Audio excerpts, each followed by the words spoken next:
Okay. Good. We have a moment of silent meditation, pledge to the flag.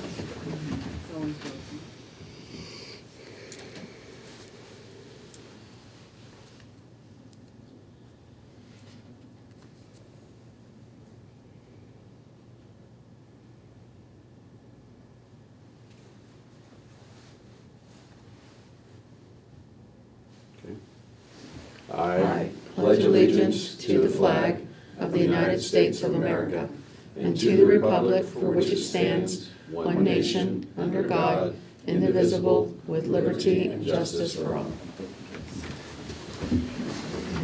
Okay. Open this meeting of the Monongalia County Commission this February 5, 2025. Please note all three commissioners are present. We will start with our consent and approval with our County Administrator, Renetta McClure. Good morning, Renetta. Good morning. You have 5 exonerations to approve, $1,152.80. Minutes for January 29th, 2025, and then the Board of Review on January 31st, 2025. Vouchers, General County, $605,976.28. Coal Severance, $1,500. Magistrate Court, $94.12. Chestnut Ridge Park, $3,329.87. Camp Muffley, $4,795.10. Mason-Dixon Park, $716.15. Mon County Center, $82.62. Opioid Settlement Fund, $1679.47. Purchasing card vouchers, General County, $20,155.70. 911, $220.40. Camp Muffley, $472.80. Mason-Dixon Park, $133.01. Mon County Center, $70.72. Assessor's valuation, $2,253.75, for a voucher total of $641,479.99. No budget revisions. Position vacancies for boards and authorities are listed on the website, and fiduciary orders for February 5th. Move that we approve the consent agenda items as presented. Second. We have a first and a second. All in favor, say aye. Aye. No additional fiduciary orders, correct? No, sir. All right. We have introduction of new employees, personnel changes. We have Sheriff's Department.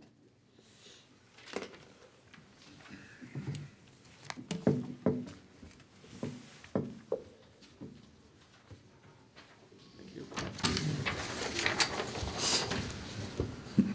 They stick together. Thank you.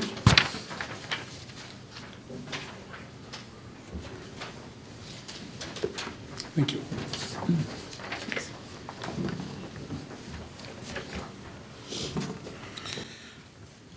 This is Jonathan Shrewsbury. He is going to be a full-time court security officer. It's a benefit-eligible position.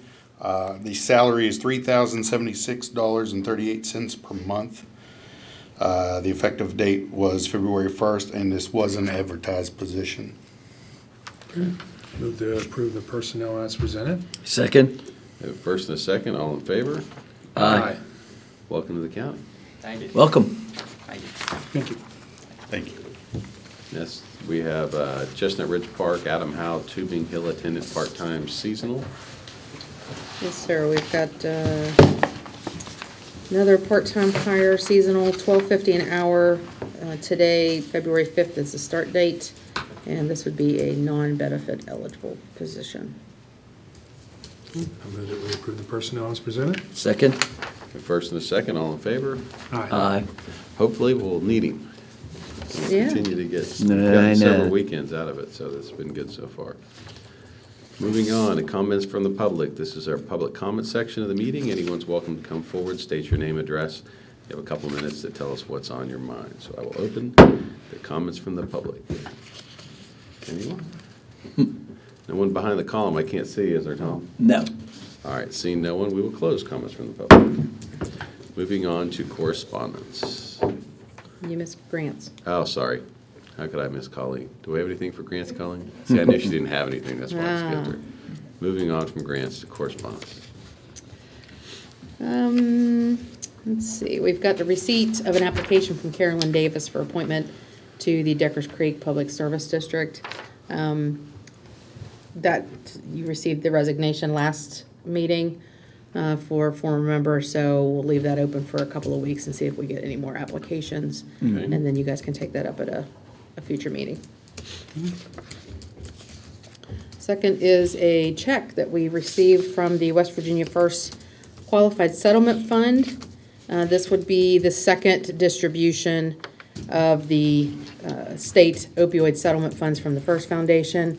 Check is for $346,304.79. And then there's a letter that's attached from John Jenkins.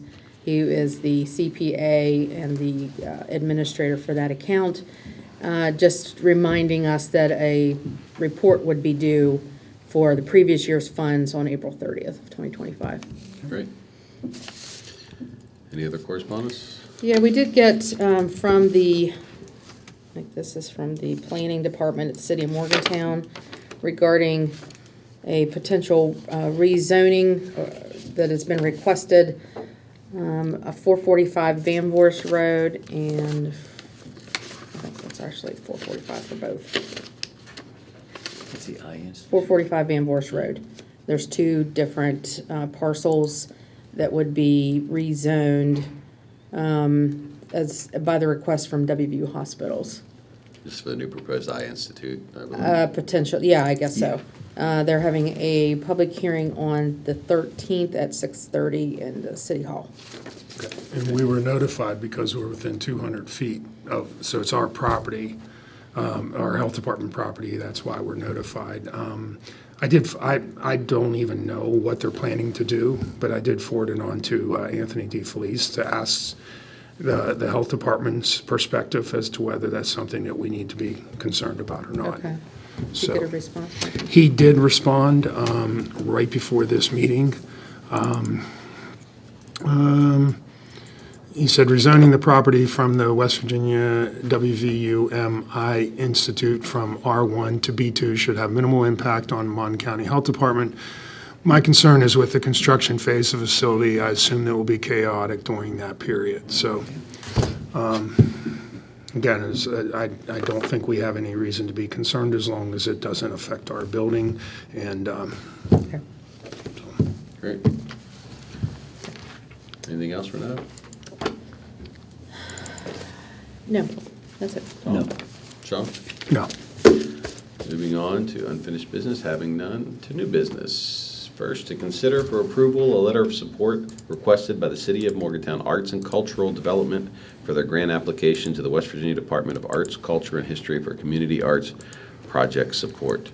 As with past requests for letters of support, we're generally prone to agree to those. This was, or they're requesting, I think, $20,000 in a grant for their program. So. Yeah, this is something that we've provided to them for the last few years, so. I move that we approve the letter of support as requested. Second? First and second, all in favor? Aye. Next, to consider for approval and get an engagement agreement for representation by Steptoe and Johnson PLLC in connection with a proposed sale of property located in the area of Boyers Avenue, which was previously acquired by the town of Star City with proceeds from the sale by the county commission of its tax increment revenue bonds in 2012. I move that we approve the engagement agreement as presented. Second? We have first and second, any discussion?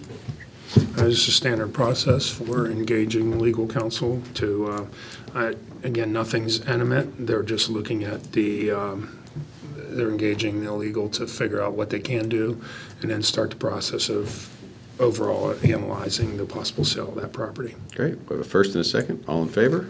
Aye. Aye. Next, consideration to approve requisition number 36 for Series 2021B Harmony Grove Phase 1 Project Fund. And the requisition is for $43,917. Those funds will be paid to, one second. En route properties, $13,917 for electrical power extension, and Adrian Enterprises for project management of $30,000. I move that we approve requisition 36 for the Series 2021B Harmony Grove Phase 1 Project Fund as presented. Second? We have first and a second, all in favor? Aye. Aye, I'm sorry. Next, we have Consideration to approve requisition number 18 for the University Town Center Series 2023A Property Tax District Administrative Expense Fund. Requisition is for $2,133.75. This is Unicap's monthly invoice. I would move that we approve requisition number 18 for the UTC Series 2023A Property Tax District Administrative Fund as presented. Second. We have first and a second. All in favor? Aye. Next, consideration to approve requisition number 99 for the University Town Center Excise Tax District Administrative Expense Fund. The requisition is for $1,573.75. And again, this is Unicap's monthly invoice for the excise tax district. I move that we approve requisition number 99 for the UTC Excise Tax District Administrative Expense Fund as presented. Second. We have first and a second. All in favor? Aye. Next, consideration to adopt updated policies addressing the following. 1, drug and alcohol-free workplace. And 2, equal employment opportunity and policy against discrimination. These are policies that were adopted many, many years ago by a previous commission. One was back in the 90s and the other one was in 2012. So working with the payroll office, she asked if we could maybe do an update on those policies. So what we took the policy that was approved in the commission handbook back in July and just made it a separate policy. That way it's a blanket policy for all the departments.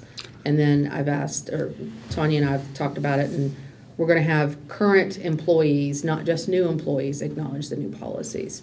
So the employees will have to go on ADP and acknowledge those once they get uploaded. Okay. Great. I move that we approve the updated policies as presented. Second. We have first and second. All in favor? Aye. Next, consideration to adopt a policy regarding the process for seeking consent from the county commission for new hires and other payroll onboarding procedures. I would move that we approve the policy as presented and then have a discussion. Second, definitely. We have a first and a second. All right, discussion? Renee, I'll let you chime in wherever you want, but this is really a tightening of our policies around hires and onboarding. We're trying to ensure that the county offices are being proactive rather than reactive when it comes to hiring, and trying to reduce the ever-increasing last-second request of our bookkeeping department. Perfect example is that request that came in this morning as we approved. Here we sit on February 5th, approving something that started February 1. The way the policy is set up, full-time employees will start on the 1st or the 16th. We won't have employees starting in the middle of a month, which causes you have to prorate their pay, and there's a lot of different issues that causes payroll. So that's one big change is full-time employees will only start on the 1st or the 16th of the month. If they miss the Friday before, the Friday before, we would have to take it up on Wednesday. If they don't get it in, then that employee gets bumped until the next available pay period. Again, it's just trying to get our offices to be proactive in regards to hiring and not put so much of a burden on our payroll department. What else am I missing? That part-time employees can start at any point during the month. And then departments need to make sure that they do all of this prior to the employee's actual start date. They cannot wait until their start date to come in and introduce them. Yes. So for instance, if this was a real request for somebody that wanted to start on Friday was the 31st, so there's no way they could have started by the 1st. No. So their first start date would have had to been the 16th. Right.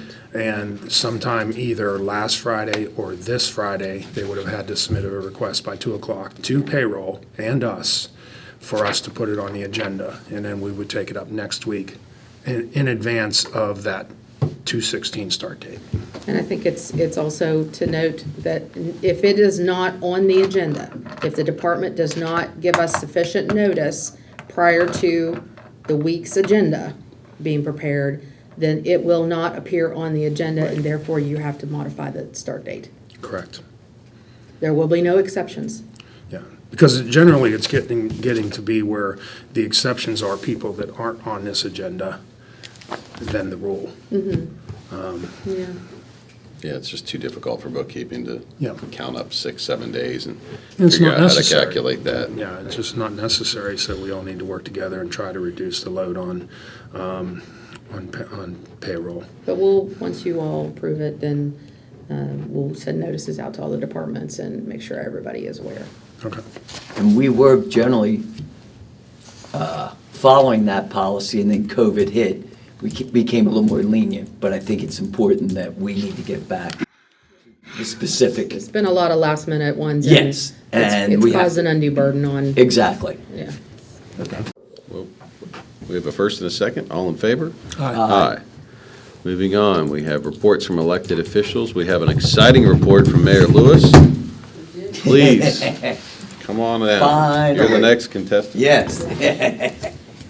All right. We'll give you the stage. You deserve it. Our engineer, Mr. Dinkle, sent me this late yesterday evening and was up to date at that point.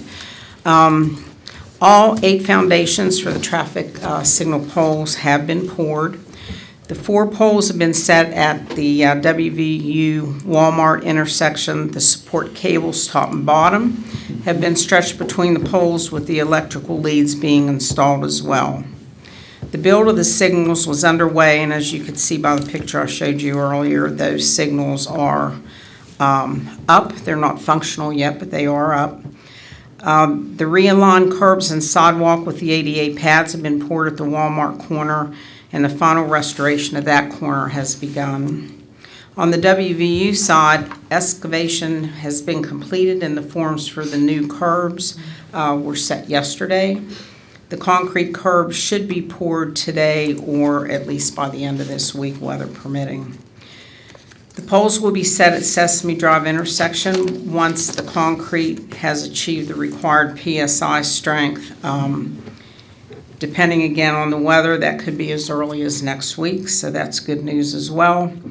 Blue and Gold, the civil site subcontractor, will be starting to rework the curbs at that intersection at Sesame Drive next week. Testing and initiation of the lights at the Walmart could take place as soon as next week, depending on the availability of manpower to get out there to establish the permanent electric service. And as the weather permits, the removal of the existing pavement markings and the application of the new markings will proceed. We have to wait for a little bit warmer weather for that. In the meantime, we're going to put a temporary sign going up the hill to be a warning to drivers that traffic signal is up and functional until we can get some permanent things in place. And the one coming down the hill, I've asked that it is permanently installed before those signals are up and running because of the visibility, coming down the hill and into that intersection. So, all good news. Great. It's fantastic. Congratulations, Mayor. Congratulations. Thank you for all Yes. your due diligence. Thank you for all your work on it, yes. Very good. Any Wonderful. questions? No, just excited to see it finished. I don't have any other elected officials. Moving on, reports from county commissioners. Sean. Since our last meeting, I actually wasn't here last week. I was dealing with the flu. But Thursday, I did have a couple remote meetings. I had a Mylan Park Foundation Executive Board meeting, Mon County Health Department Board of Health, and then I had finally a couple reconciliation meetings with our administrator to get our ARPA report finally ready, and I want to commend Renetta on her effort. This past quarter was probably the worst one for the ARPA reporting with all the flurry of all the broadband awards. So we finally got everything reconciled. We finally got all the projects as they came across the finish line. So really appreciate all your effort. I know As that of was 6 o'clock, everything is fully obligated Yes. on Friday.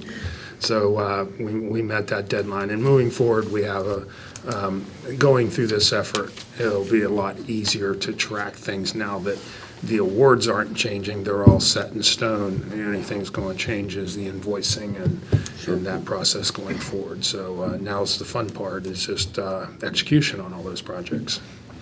Friday was staff reports. Monday, I had a broadband call with Frontier, again, talking about reporting. And again, we have a path forward to make sure that they're getting you the information you need for your quarterly reports, while at the same time reporting to us so that we can forward that information to the public in regards to their project that they're working on. Yesterday, the administrator and I had our weekly HR call. Today's a regular day. We have one board of review. We have a board of review session. I don't think we have any scheduled appointments. We have one work session scheduled, and then later on this afternoon, the administrator and I are meeting with Delegate Statler and members of the West Virginia WV Corp Risk Board to talk about insurance issues and Delegate Statler's help in the legislature this session to take care of a few issues. Friday, we have staff reports, and we also have a BOR, and that's all I have to report. Tom? Yeah, 3 reports. First, last week I mentioned I met with Mr. Purnell, with Mon County DOH supervisor, and he stated that they would be working on Holland Avenue, and anyone who's been over there, please understand there is, you will wait a little bit, but they are actually temporarily fixing Holland Avenue. We really appreciate that. The second, I have a meeting that will be set up with Jonathan Board, First Foundation, Agnes Queen, and Christy Tenney concerning the makeup of the Region 4 Local Government Project Review Committee. We have some questions and clarifications we're trying to get as this project moves forward.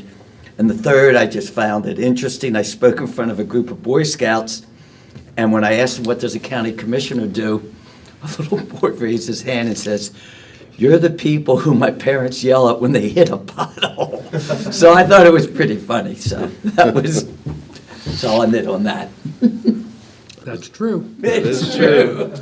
It's not Yeah, I fair, didn't ask it's him not what they fair, but said. it's true. He did not say what they said, but he knew what the commissioners, what I did.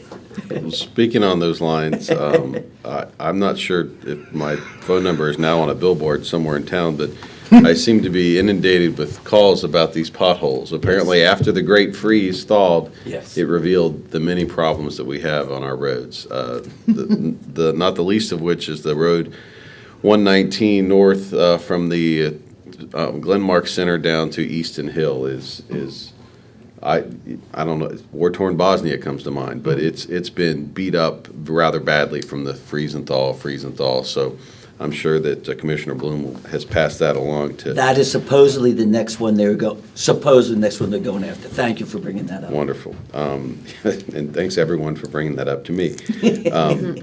I attended the Bob Huggins Fish Fry over the weekend. It was a nice event. I'm glad to see that still going on, despite the fact that Coach Huggins is no longer at the helm.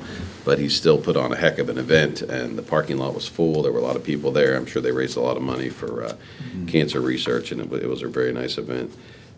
Yesterday, I attended a MECA 911 policy board with various members of the that are affected from 911, police departments and the EMS, and it was a good, productive meeting, and they're continuing to work together to coordinate all the different agencies so that things are kind of all in synergy, so that we don't have communication issues. So other than that, I don't have anything. I've entertained a motion to adjourn. Move to adjourn. So second. We are adjourned.